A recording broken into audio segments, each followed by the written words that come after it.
Allahumma salli ala Sayyidina Muhammadin wa ala alihi wa sahbihi ajma'in. Assalamu alaikum wa rahmatullahi wa barakatuhu. Nous allons parler dans cette vidéo de l'importance du bon comportement envers les parents. Et nous allons débuter par l'histoire du prophète Ibrahim alayhi salam. On va juste voir le moment où il s'est adressé à son père et on va voir sa réaction. Donc Ibrahim alayhi salam, il a appelé son peuple ainsi que son père à adorer Allah l'unique. Et donc on va voir dans la sourate Myriam, verset 46-48, comment son père a réagi. قال أراغب أنت عن آلهتي يا إبراهيم لئن لم تنته لأرجمنك واهجرني مليا قال سلام عليك سأستغفر لك ربي إنه كان بي حفيا وأعتزلكم وما تدعون من دون الله وأدعو ربي عسى ألا أكون بدعاء ربي شقيا. Donc son père lui dit: Ô Ibrahim, sous-estimes-tu mes divinités? Je te lapiderai si tu ne t'abstiens pas de les dénigrer. Disparais de ma vue et pour bien longtemps. Et Ibrahim lui répondit: Que la paix soit avec toi. J'implorerai mon Seigneur de te pardonner. Il est bienveillant envers moi. Je me séparerai de vous et des divinités que vous invoquez en dehors de Dieu. J'invoquerai mon Seigneur. Il se peut que je ne fasse pas appel en vain à lui. Donc on voit que malgré les propos durs de son père, il s'est montré patient. Malgré qu'il ait eu des propos méchants, il ne lui a pas manqué de respect. Il a continué à l'appeler encore et encore comme il l'a fait avec son peuple.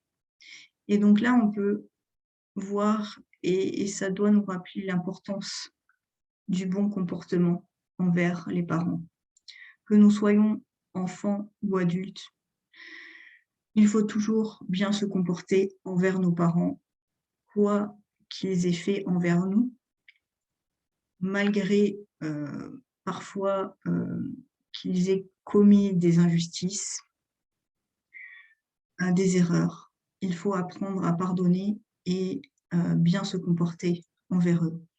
Car il ne faut pas oublier que le bon comportement se situe juste après At-Tawhid, l'unicité d'Allah. Allah subhanahu wa ta'ala dit: adorez Allah et ne lui donnez aucun associé et agissez avec bonté envers vos pères et mères.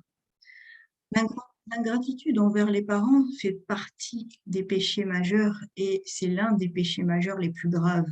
Le prophète sallallahu alayhi wa sallam a dit: voulez-vous que je vous informe de l'un des plus grands péchés parmi les péchés majeurs? Et il l'a répété 3 fois de suite. Et les compagnons ont dit: oui, au messager de Dieu. Et il dit: le fait de donner à Dieu des associés et l'ingratitude envers les parents, rapporté par Al-Bukhari et Muslim. Allah subhanahu wa ta'ala dit dans Surat Al-Isra, verset 23-24, وَقَضَى رَبُّكَ أَلَّا تَعْبُدُوا إِلَّا إِيَّاهُ وَبِالْوَالِدَيْنِ إِحْسَانًا إِمَّا يَبْلُغَنَّ عِندَكَ الْكِبَرَ أَحَدُهُمَا أَوْ كِلَاهُمَا فَلَا تَقُل لَّهُمَا أُفٍّ وَلَا تَنْهَرْهُمَا وَقُل لَّهُمَا قَوْلًا كَرِيمًا واخفض لهما جناح الذل من الرحمة وقل رب ارحمهما كما ربياني صغيرا. Et ton Seigneur a décrété: n'adorez que lui et faites preuve de bonté envers les pères et mères. Si l'un d'eux ou tous deux doivent atteindre la vieillesse auprès de toi, alors ne dis point ouf et ne leur manque pas de respect, mais adresse-leur des paroles affectueuses et par miséricorde abaisse pour eux l'aile de l'humilité et dis: Seigneur, fais-leur à tous deux miséricorde comme ils m'ont élevé petit. Donc Allah subhanahu wa ta'ala dans le Coran vient nous rappeler combien il est important et combien on est redevable envers nos parents, combien il est important de bien se comporter envers eux et qu'il est interdit d'élever la voix, de, de les insulter. Et tout mauvais comportement envers eux n'est pas est à bannir. Donc il faut éviter également donc, de se mettre en colère. Allah subhanahu wa ta'ala dit dans la sourate Luqman وَوَصَّيْنَا الْإِنسَانَ بِوَالِدَيْهِ حَمَلَتْهُ أُمُّهُ وَهْنًا عَلَى وَهْنٍ وَفِصَالُهُ فِي عَامَيْنِ أَنِ اشْكُرْ لِي وَلِوَالِدَيْكَ إِلَيَّ الْمَصِيرُ وَإِنْ جَاهَدَاكَ عَلَى أَنْ تُشْرِكَ بِي مَا لَيْسَ لَكَ بِهِ عِلْمٌ فَلَا تُطِعْهُمَا وصاحبهما في الدنيا معروفا واتبع سبيل من أناب إلي ثم إلي مرجعكم فأنبئكم بما كنتم تعملون. Nous avons commandé à l'homme d'être bienveillant à l'égard de ses parents, car sa mère a enduré de multiples souffrances en le portant dans son ventre, en le mettant au monde et en l'allaitant 2 années durant jusqu'au sevrage. Sois donc reconnaissant envers moi et envers tes parents. Et si tous deux te forcent à m'associer ce dont tu n'as aucune connaissance, alors ne l'obéis pas, mais sois avec eux ici-bas de bonne compagnie en te comportant avec eux d'une manière convenable. Donc on voit que la bienfaisance envers les parents est quelque chose d'important et que ce soit nos parents, qu'ils soient musulmans ou non musulmans, cela concerne tous les parents. Donc, tous les savants sont unanimes sur le fait que la bienfaisance envers les parents est obligatoire. Et cela concerne les parents, donc le père et la mère, et également, donc, ça englobe les proches parents, c'est-à-dire les oncles, les tantes, les cousins, les cousines, les grands-parents. Et également les beaux-parents, la belle famille de manière générale. Al-Hassan al-Basri dit « La bienfaisance consiste à obéir à tout ce qu'il t'ordonne tant qu'il n'ordonne pas de commettre un péché. Et l'ingratitude, c'est le fait de les abandonner et de les priver de tes biens. » Donc on doit préférer la satisfaction de ses parents à sa propre satisfaction, à la satisfaction de ses enfants, de son épouse, de son époux. Donc les parents doivent passer avant tout. On doit leur obéir. S'ils nous demandent quelque chose, on doit le faire. On doit respecter ce qu'ils décident, que l'on soit enfant ou adulte. Donc tant qu'ils ne nous ordonnent pas de désobéir à Allah subhanahu wa ta'ala.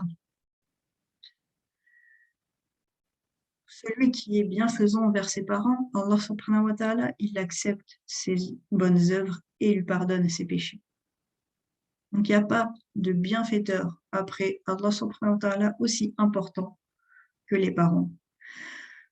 Et d'autant plus la mère, car la mère, elle a enduré les difficultés de la grossesse, elle a passé ses nuits à veiller sur son enfant lorsqu'il était malade, elle a passé elle a accompagné son enfant dans toutes les étapes de sa vie. Elle l'a éduqué.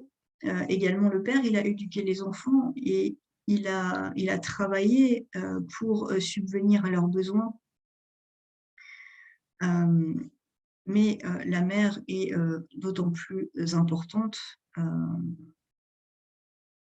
parce que justement, elle a porté son enfant dans son ventre, c'est elle qui a subi les douleurs de l'accouchement, c'est elle qui l'a allaité, c'est elle qui l'a éduqué, voilà, c'est elle qui l'a accompagné dans toutes les étapes de sa vie. Et c'est pour cela que lorsqu'un homme est venu voir le prophète sallallahu alayhi wa sallam et qui lui a demandé quelle est la personne la plus digne ma compagnie, il lui répondit ta mère. Et qui ensuite ta mère, qui ensuite ta mère, qui ensuite ton père, rapporté par Al-Bukhari, donc il a dit 3 fois ta mère. Donc cela ne veut pas dire qu'il ne faut pas bien se comporter envers son père, mais la mère encore plus. Lorsque donc les parents sont vieux, on doit s'occuper d'eux comme ils se sont occupés de nous lorsqu'on était enfant. On doit les prendre en charge quand ils ne peuvent plus s'occuper d'eux-mêmes. On doit essayer le plus possible donc de bien les traiter au lieu de les emmener dans les maisons de retraite pour les laisser à des personnes étrangères.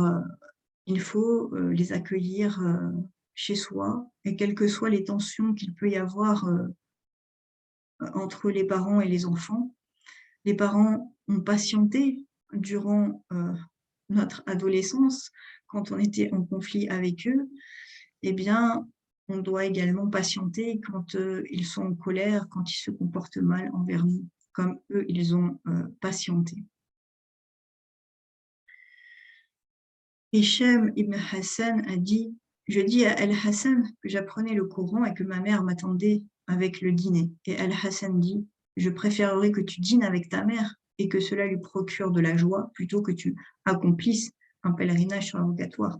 Donc, même le fait d'aller dîner avec ses parents donc passe avant le fait de lire le Coran. Donc, c'est important d'aller les voir régulièrement, c'est important de prendre des nouvelles, c'est important de s'occuper d'eux, de les accueillir à la maison lorsqu'ils ne sont plus aptes à vivre seuls. Et également, la bienfaisance envers les parents est également importante lorsqu'ils sont décédés. Même lorsqu'ils sont décédés, on doit garder ce bon comportement envers eux, c'est-à-dire leur faire des invocations, leur rendre visite au cimetière, maintenir les liens avec les gens qui étaient leurs amis, faire les actes d'adoration qu'ils aimaient faire quand ils étaient vivants. Donc, voilà, il faut, même lorsqu'ils ne sont plus de ce monde, avoir cette attitude et toujours essayer aussi de leur donner des hasanats avec donc des sadaqas, etc. Donc, comme je l'ai dit, donc, le bon comportement envers les parents reste une chose très importante, car la mère a supporté les difficultés de la grossesse. Elle s'est fatiguée pour élever les enfants, elle s'est levée la nuit quand on était malade. Le père donc, a travaillé, s'est fatigué au travail pour pouvoir subvenir aux besoins de ses enfants. Et donc, c'est pour cela qu'il est important de bien se comporter envers eux, de bien leur parler, de prendre soin d'eux, de les servir, tout comme ils l'ont fait lorsque on était enfant, adolescent. Et donc, il faut être patient et indulgent, tout comme ils ont pu l'être envers nous. Et même si on a pu avoir des parents sévères qui n'étaient pas indulgents, et le plus important, c'est d'obéir à Allah subhanahu wa ta'ala, d'espérer sa récompense en les respectant et ne jamais oublier qu'il faut aimer ce qu'Allah aime. سبحانك اللهم وبحمدك أشهد أن لا إله إلا أنت وأستغفرك وأتوب إليك. السلام عليكم ورحمة الله وبركاته.